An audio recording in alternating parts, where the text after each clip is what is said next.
Welcome, Ganesh. Thank you so much for joining us. As you all know by now, Ganesh is the CEO of Moda Operandi.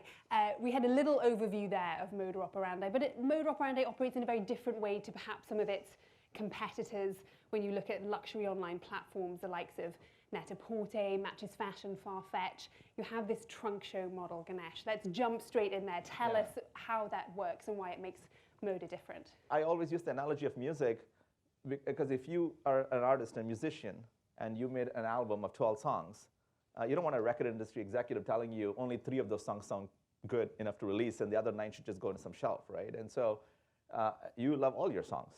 And you rather let the consumer decide what they like and don't like. And I think, so this is sort of the premise behind Moda, which is why shouldn't we let consumers and designers interact directly on a platform and let's empower creativity on both ends, right? And let them get to make the choices they want to make, and then beautiful things can happen. In the era of Netflix and Spotify, that content is available to you right away, exactly where you want it. Now, the difference with Moda is that it isn't, because you're working on this trunk show model whereby you order something now and you get it a lot later. How does that work when we see this trend towards instant gratification among consumers? People want it now, or see it now, want it now, and a lot of retailers are willing to deliver it tomorrow, if not in the next hour.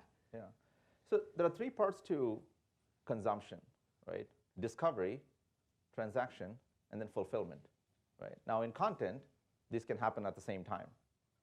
In things like hard goods, like fashion, inevitably there's gaps between these 3 steps in consumption, right? Typically what people talk about when they say instant gratification is the gap between transaction and fulfillment, right? Because you buy something, you want it right away. And so consumers are now much more aware of options that could be available to them and sense the gap between what they see in the media and what is available for them to purchase.